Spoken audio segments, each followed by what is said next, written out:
अब दर्द भी घुटने टेकेगा। भोपाल में वीर बाल दिवस का कार्यक्रम आयोजित। मुख्यमंत्री डॉक्टर मोहन यादव ने वीर साहिबजादों को किया नमन। कहा, साहिबजादों का त्याग देशवासियों के लिए प्रेरणा स्रोत। राज्य मंत्री कृष्ण गौड़ ने आयोजित की प्रेस वार्ता। विभाग के 2 साल की उपलब्धियों की दी जानकारी। पत्रकारों के सामने अगले 3 साल का विजन किया पेश।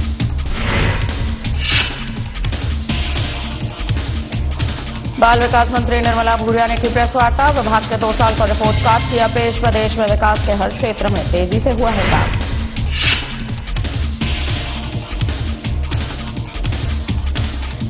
छिंदवाड़ा में एसटीबी आरक्षण विषय पर जिला स्तरीय बैठक। बंजारा समाज के वरिष्ठ जनों ने रखे अपने विचार। 25 सदस्यों की जिला एसटीबी आरक्षण समिति का गठन।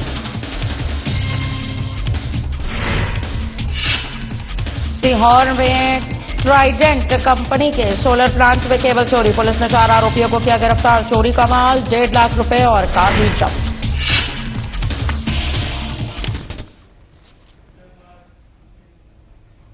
नमस्कार, मैं आश्रुति वोहरा। आपका बहुत बहुत स्वागत। हमारे इस खास बुलेटिन में शुरुआत करेंगे बड़ी खबरों के साथ। मध्य प्रदेश की महिला एवं बाल विकास मंत्री निर्मला भूरिया ने अपने विभाग के 2 साल का रिपोर्ट कार्ड पेश कर दिया है। इस दौरान मंत्री का कहना है कि प्रदेश में विकास के हर क्षेत्र में तेजी से काम हुआ है और महिला सशक्तिकरण को लेकर एक नया दौर भी यहां पर शुरू हो चुका है। मुख्यमंत्री लाडली बहना योजना महिलाओं के आत्मनिर्भर बनने की मजबूत नींव साबित हुई है। अब तक इस योजना की 31 किश्तें जारी की जा चुकी हैं और 28,633 करोड़ रुपए से अधिक की राशि लाडली बहनों के खाते में पहुंचाई जा चुकी है। वहीं लाडली लक्ष्मी योजना के माध्यम से प्रदेश की 52 लाख बेटियां लाभान्वित हो रही हैं। अब तक 350 करोड़ रुपए से ज्यादा की छात्रवृत्ति दी जा चुकी है और आने वाले वर्षों में 25 लाख से अधिक बेटियों को इस योजना से जोड़ने का लक्ष्य रखा गया है। बेटी बचाओ बेटी पढ़ाओ अभियान के तहत बेटियों के सशक्तिकरण के लिए कई कार्यक्रम चलाए जा रहे हैं। पिंक लाइसेंस योजना में 6,000 से ज्यादा बेटियों को लर्निंग लाइसेंस दिए गए हैं। साथ ही प्रतियोगी परीक्षाओं के लिए निःशुल्क कोचिंग और कौशल प्रशिक्षण की व्यवस्था की जा रही है।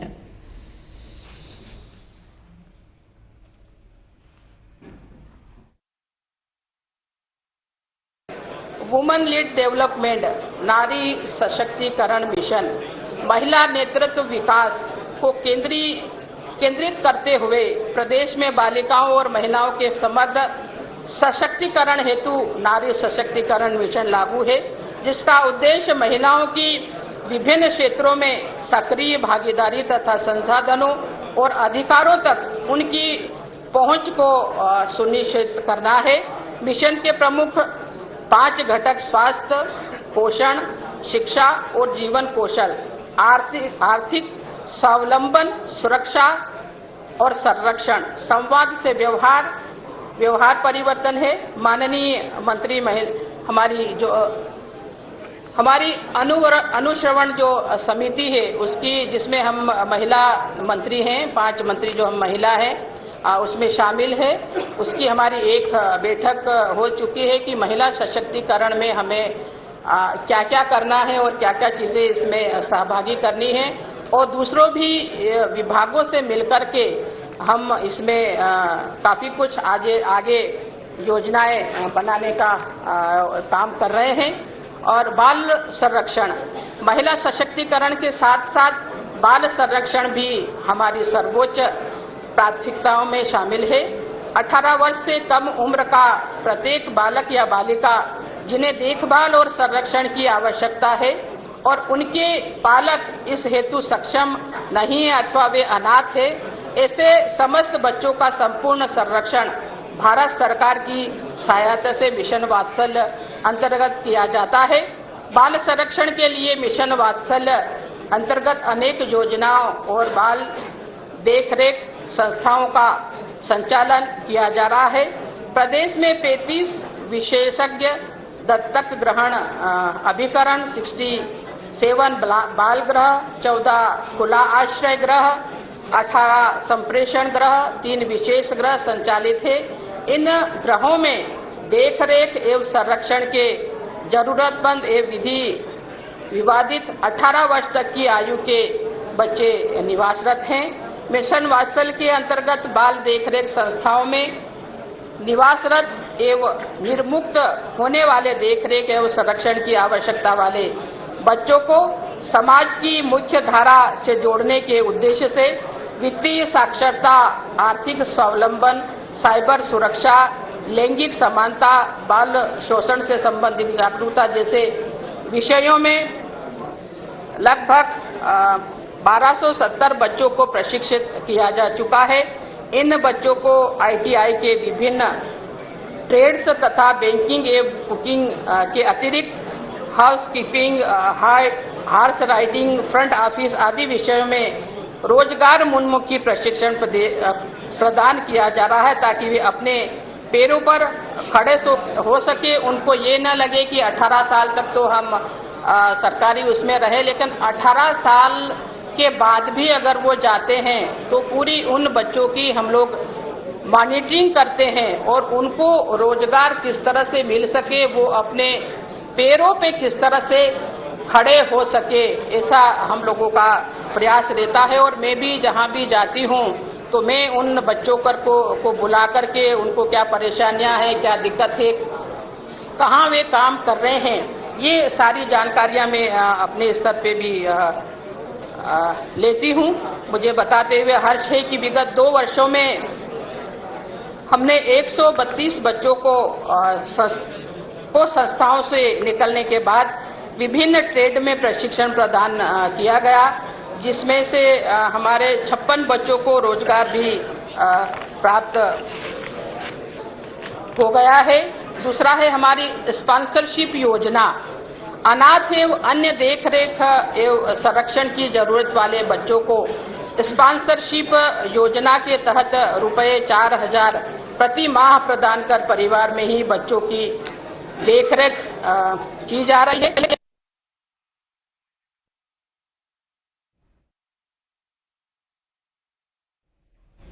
मुख्यमंत्री डॉक्टर मोहन यादव ने वीर बाल दिवस के अवसर पर सिख पंथ के दशम गुरु गोबिंद सिंह जी महाराज के वीर साहिबजादों को कोटि कोटि नमन किया। मुख्यमंत्री ने कहा कि धर्म, सत्य, न्याय एवं सनातन संस्कृति की रक्षा के लिए साहिबजादों द्वारा दिया गया अमर बलिदान युगों युगों तक जनमानस में राष्ट्रभक्ति की भावना को प्रबल करता रहेगा।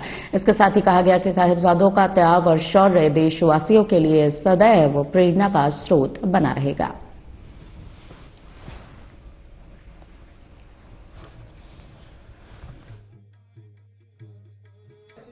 बना सकते, हमारे रक्त की एक एक बूंद निचोड़ ली गई, उसके बाद भी हम उपती कर रहे हैं।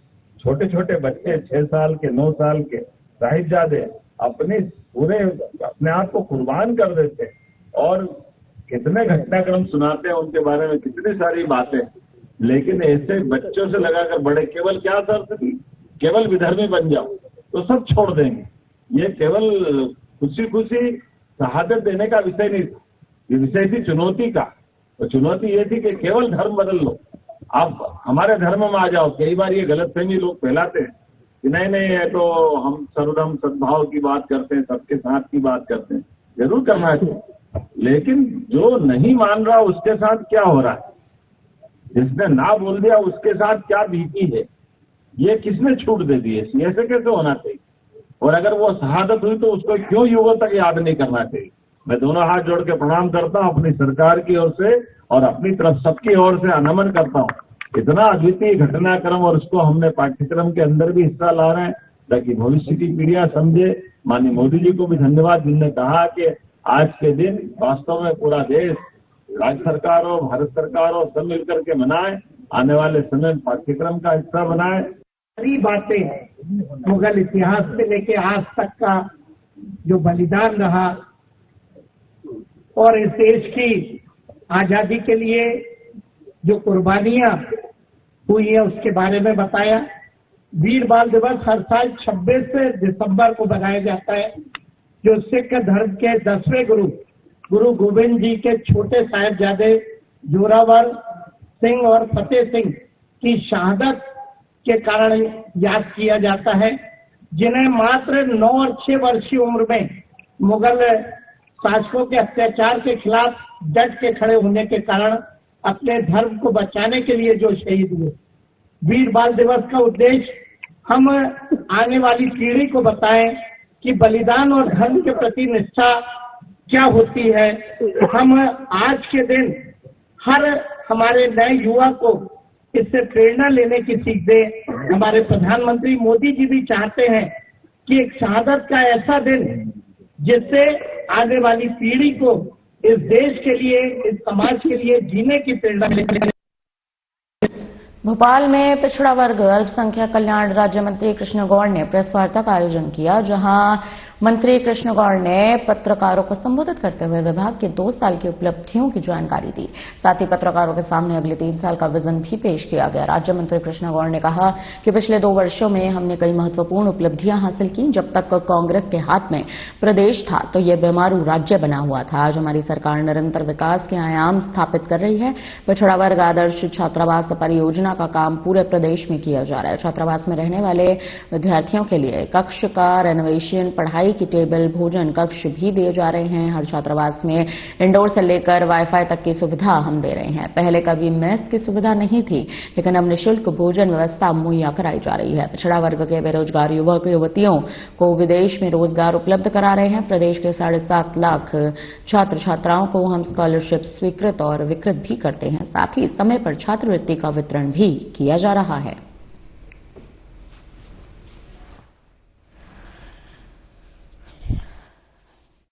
आने वाले समय में ओबीसी के विद्यार्थियों के लिए संभाग स्तर पर 500 सीटर छात्रावासों का निर्माण कराया जा रहा है। अभी वर्तमान में इंदौर और जबलपुर 2 जगह हमारे 500 सीटर है। हमारी कोशिश मध्य प्रदेश के सभी संभागों में 500 सीटर छात्रावासों के निर्माण की है, जिस दिशा में हमारे भोपाल और ग्वालियर के छात्रावासों को स्वीकृति प्राप्त हो गई है। आने वाले समय में हम सभी संभागों में 500 सीटर के छात्रावासों का निर्माण करने जा रहे हैं। एक और महत्वपूर्ण योजना के बारे में आपको बताना चाहूंगी, जिसका नाम है शौर्य संकल्प प्रशिक्षण योजना। मध्य प्रदेश में ओबीसी के युवाओं को सैन्य बल और अन्य सुरक्षा बल जैसे पुलिस, होमगार्ड, निजी सुरक्षा एजेंसियों में भर्ती के लिए गुणवत्तापूर्ण आवासीय प्रशिक्षण के माध्यम से बेहतर आवास की उपलब्धता सुनिश्चित कराने हेतु हमारे विभाग ने योजना तैयार की है। प्रतिवर्ष 4000 ओबीसी के युवाओं को प्रशिक्षण, आवासीय प्रशिक्षण दिया जाएगा, जिसमें शारीरिक प्रशिक्षण के साथ साथ सैद्धांतिक विषयों में भी प्रशिक्षण दिया जाएगा। इसके माध्यम से बड़ी संख्या में हमारे बच्चे जो होमगार्ड में, निजी सुरक्षा एजेंसियों में, सुरक्षा बलों में, पुलिस में, सैन्य बलों में जाने के इच्छुक होते हैं, लेकिन आर्थिक अभाव की वजह से वो प्रशिक्षण प्राप्त नहीं कर पाते। ऐसे आर्थिक रूप से कमजोर बच्चों को इस प्रशिक्षण के माध्यम से बहुत लाभ होगा और निश्चित रूप से जब वो प्रशिक्षित हो जाएंगे तो इस प्रकार के जब कॉम्पिटिटिव एग्जाम में पार्टिसिपेट करेंगे तो उनको बहुत लाभ होगा और संभवतः उनकी वहां नियुक्ति भी होगी। साथ ही साथ एक नवाचार हमारा विभाग कर रहा है। प्रधानमंत्री जन विकास कार्यक्रम PMJBK के अंतर्गत मध्य प्रदेश में हम चाहते हैं कि हमारे युवाओं को हम स्पेस टेक्नोलॉजी में भी जागरूकता बढ़ाने के लिए आगे करें और स्पेस टेक्नोलॉजी में जागरूकता बढ़ाने के उद्देश्य से भोपाल में doctor APJ Abdul Kalam सिमुलेटरी space centre का निर्माण हेतु हमारा प्रस्ताव तैयार कर हम भारत सरकार को भेज रहे हैं, जिसे हम साइंस एंड टेक्नोलॉजी विभाग के समन्वय से तैयार कर रहे हैं। मुझे आप सबको बताते हुए बहुत खुशी है कि इस केंद्र पर जो हमारा इस सेंटर का निर्माण हम भोपाल में करने जा रहे हैं। इस सेंटर में मिसाइल्स और सैटेलाइट के क्रमोत्तर विकास के डिजाइन का प्रदर्शन किया जाएगा एवं अंतरिक्ष के समान जीरो ग्रेविटी एवं स्पेस स्टेशन का सिमुलेटरी एक्सपीरियंस हेतु अधोसंरचना का भी विकास किया जाएगा, ताकि हमारे बच्चे सैटेलाइट के अंदर किस प्रकार का जीरो ग्रेविटी के साथ हमारे अंतरिक्ष यात्री रहते हैं उसको भी फील कर सके, देख सके, अनुभव कर सके। इस केंद्र को खोलने का उद्देश्य मध्य प्रदेश के युवाओं में वैज्ञानिक जिज्ञासा को जागृत भी करना और प्रेरित भी करना है। तो ये नवाचार निश्चित रूप से मध्य प्रदेश के उन समस्त युवाओं के लिए जो स्पेस के प्रति बहुत जिज्ञासा रखते हैं और स्पेस में जाने के लिए प्रेरित होते हैं, उनके लिए निश्चित रूप से ये सेंटर बहुत बड़ी भूमिका निभाएगा, बहुत बड़ा योगदान देगा। इन सभी योजनाओं के माध्यम से प्रदेश के ओबीसी और अल्पसंख्यक वर्ग का शैक्षणिक एवं सामाजिक उन्नयन किए जाने हेतु हमारी सरकार प्रतिबद्ध है। मैं अपनी ओर से और अपने विभाग की ओर से बहुत स्वागत करती हूँ। लेकिन इस पत्रकार का विषय आप सबके समक्ष रखूं इसके पूर्व वीर बाल दिवस के अवसर पर सिख पंथ के 10वें गुरु गोविंद सिंह जी के 2 साहबजादे वीर जोरावर सिंह और वीर फतेह सिंह की शहादत को नमन और स्मरण करती हूँ, जिन्होंने धर्म की रक्षा के लिए मात्र 9 और 7 वर्ष की उम्र में ही अपने जीवन का बलिदान दिया। मैं उन्हें श्रद्धा सुमन अर्पित करती हूँ। हमारी आज की पत्रकार वार्ता का विषय तेजी से विकास के पथ पर अग्रसर मध्य प्रदेश में अपने विभाग के द्वारा इन 2 वर्षों में किए गए कार्य और उपलब्धियों को लेकर आपके समक्ष उपस्थित हुई हूं। मुझे गर्व है आज ये कहते हुए कि देश के प्रधानमंत्री माननीय श्री नरेंद्र मोदी जी ने 2047 विकसित भारत का जो लक्ष्य रखा है, उस लक्ष्य को पूरा करने में हमारा मध्य प्रदेश मुख्यमंत्री डॉक्टर मोहन यादव जी के कुशल नेतृत्व में निरंतर बहुत बड़ा योगदान दे रहा है। और इसका बहुत बड़ा उदाहरण कल ही आप सबको भी देखने और सुनने को मिला कि किस प्रकार से मध्य प्रदेश की प्रगति और विकास की रफ्तार को देखकर ही हमारे देश के गृह मंत्री माननीय श्री अमित शाह जी ने माननीय मुख्यमंत्री जी के परिश्रम की कार्यों की मुक्त कंठ से प्रशंसा की और स्पष्ट शब्दों में कहा कि जब तक ये प्रदेश कांग्रेस के हाथ में था तब तक बीमारू था। उसके बाद शिवराज जी के हाथों में आते ही बीमारू का टेग हटा और मोहन जी के हाथों में जब आया तो वो बहुत ऊर्जा के साथ इस मध्य प्रदेश को आगे बढ़ाने का काम कर रहे हैं। और स्वाभाविक रूप से जब मैं सरकार में मंत्री हूं और हमारी सरकार माननीय मुख्यमंत्री जी के नेतृत्व में निरंतर विकास के नए आयाम स्थापित कर रही है, तो मैं ये कह सकती हूं कि जो विभाग मुझे मिला है, इन 2 वर्षों में माननीय मुख्यमंत्री जी के सहयोग और प्रेरणा से हमने अपने विभाग में अनेकों कार्य और कई उपलब्धियां हासिल की है। कांग्रेस अध्यक्ष जीतू पटवारी ने भोपाल में प्रेस कॉन्फ्रेंस का आयोजन किया। जी हां, बताते चले यहां पर पटवारी ने कहा कि आगामी 1 जनवरी से 15 फरवरी तक हर पंचायत में कमेटी का गठन किया जाएगा। मंडल अध्यक्षों का नए सिरे से गठन होगा। एसआईआर से यह साफ हुआ है कि साल 2023 का चुनाव बीजेपी ने जीता है।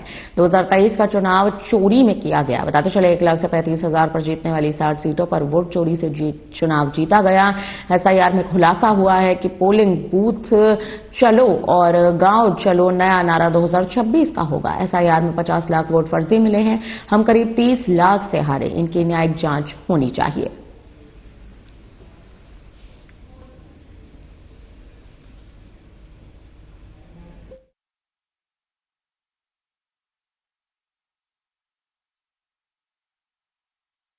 दो साल लगातार कांग्रेस पार्टी ने धारदार विपक्ष की भूमिका सदन में और सदन के बाहर सड़क पे जो दायित्व था कांग्रेस का वो पूरी ताकत से निभाया। कांग्रेस पार्टी के राजनीतिक इतिहास में पहली बार 71 जिला अध्यक्ष एक साथ संगठन सृजन के माध्यम से संगठन 2025 का साल कांग्रेस पार्टी ने संगठन सृजन का रखा था, उसके माध्यम से आए। लगभग कुछ स्थानों को छोड़ के सारे हमारे ब्लॉक अध्यक्ष सारे प्रदेश के एक साथ संगठन सृजन के माध्यम से गठित हुए। पार्टी का जो विचार था, राहुल गांधी जी ने जब भोपाल में आकर संगठन सृजन की आधारशिला रखी थी मध्य प्रदेश के संदर्भ में, उसका तीसरा चरण आज हमारी एक्सटेंडेड पीसीसी कांग्रेस कमेटी की मीटिंग में तय हुआ कि 1 जनवरी से लेके 15 फरवरी तक हर पंचायत कांग्रेस कमेटी का गठन और वार्ड कांग्रेस कमेटी का गठन, हर वार्ड में नगर पालिका, नगर निगम, नगर पंचायत और साथ ही सारे मंडल अध्यक्षों का नए सिरे से गठन। कांग्रेस पार्टी आने वाले 1 जनवरी से नए साल में 2026 में 15 फरवरी तक सुनिश्चित करके सभी जिम्मेवारियां दी जाएगी।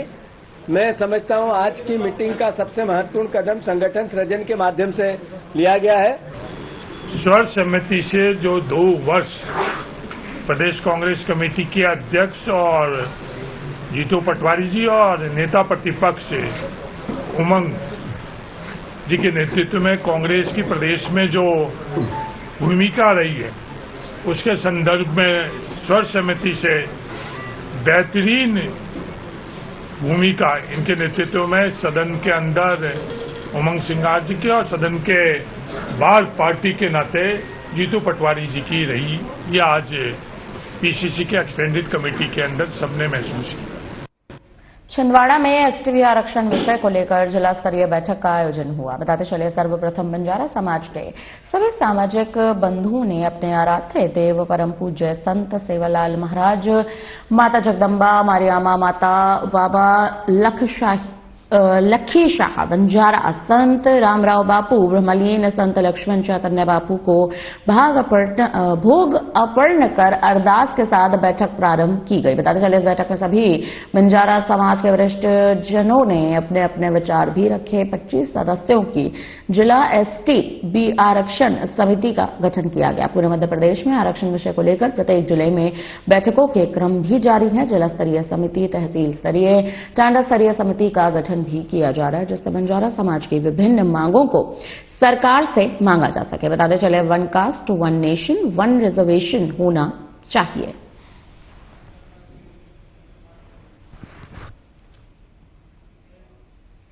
मोहन बड़ोदिया जनपद पंचायत के अंतर्गत ग्राम पंचायत मोहन बड़ोदिया में विशेष ग्राम सभा आयोजित की गई। बताते चले इसमें जी राम जी योजना के प्रभावी प्रचार प्रसार के लिए पोस्टर एवं बैनर का उपयोग कर लोगों को योजना की जानकारी साझा की गई। इस दौरान ग्राम पंचायत मोहन बड़ोदिया के पंचायत सचिव अर्जुन सिंह चौहान, कंप्यूटर ऑपरेटर कमल कटारिया, दीपक जैन, अनुसूचित जनजाति परिवारों, आंगनबाड़ी कार्यकर्ता की सक्रिय भागीदारी भी देखने को मिली।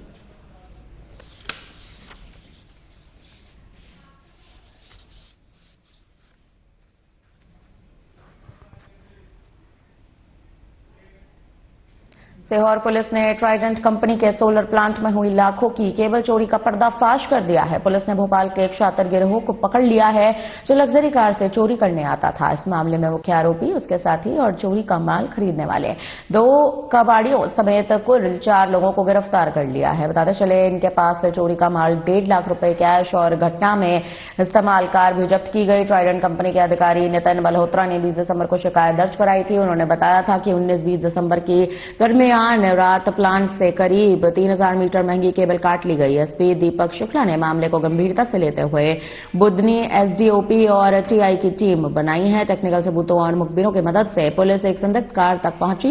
ये कार भोपाल के ईटी खेड़ा निवासी साजिद खान की निकली। पुलिस ने साजिद को हिरासत में लेकर सख्ती से पूछताछ की। उसने अपने साथियों के साथ मिलकर चोरी करना कबूल भी कर लिया।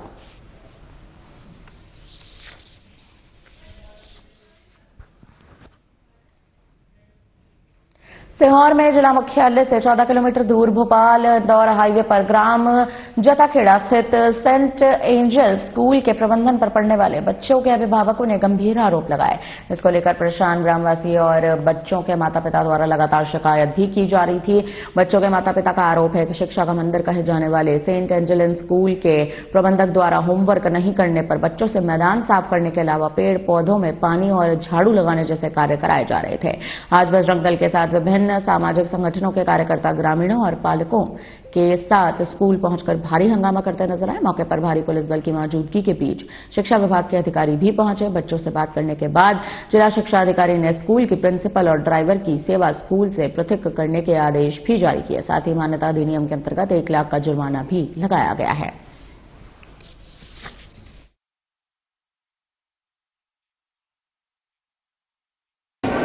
देखिए, ये मामला आज सुबह जो है सोशल मीडिया पे मेरे संज्ञान में आया था और यहाँ पूरा प्रशासन, पुलिस प्रशासन और मेरे द्वारा यहाँ उपस्थित होकर पूरा जांच की गई, बच्चों के बयान लिए गए और जो जानकारी निकल कर आई है उसमें यह आया कि बच्चों को कपड़े उतार के प्रताड़ित किया जाता है। बच्चे अगर होमवर्क ना करें तो उनको ये सजा के तौर पे ऐसा किया गया है और ये पहले घटना जो है पिछले 2-3 माह पुरानी। विगत कुछ दिनों से स्कूल से शिकायतें मिल रही थी, कभी कलेवा उतारवाते थे, कभी तिलक के लिए मना करते थे और बच्चों को जो स्टूडेंटों को जो सजा दी जाती थी उनको उनके कपड़े उतार के खड़ा कर दिया जाता था 20-20 मिनट को, और कभी उनको सजा के रूप में पत्थर ग्राउंड में से साफ करना, मुरम साफ करना, इस तरह के कृत्य यहाँ पे किए जा रहे थे, जिसको लेकर बहुत दिनों से इनको समझाइश दी भी जा रही थी, मगर जब ये नहीं समझे तो आज हमको यहाँ आना पड़ा और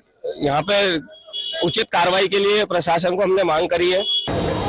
कि हमारे थाना मंडी पे हमें सूचना प्राप्त हुई कि जताखेड़ा में ये जो सेंट एंजल स्कूल है, यहाँ पर कुछ बच्चों के साथ जो स्कूल की प्रिंसिपल है और यहाँ पे कार्यरत ड्राइवर और जो सिक्योरिटी गार्ड वाला था, उन्होंने मारपीट भी की है और अन्य सीहोर में साइबर फ्रॉड करने वाले एक अंतर्राज्यीय गिरोह के 2 सदस्यों को कोतवाली पुलिस ने गिरफ्तार कर लिया है। ये आरोपी लोगों को पैसे का लालच देकर उनके बैंक खाते खरीदा करते थे, फिर उनका इस्तेमाल साइबर धोखाधड़ी में किया करते थे।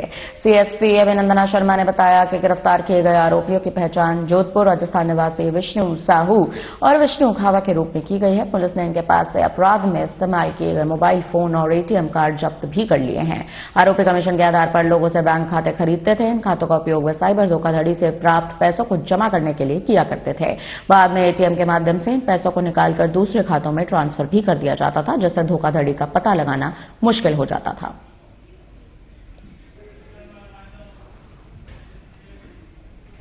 फिलहाल के लिए हमारी तरफ से इस बुलेटिन में इतना ही। जी दीजिए इजाजत। नमस्कार।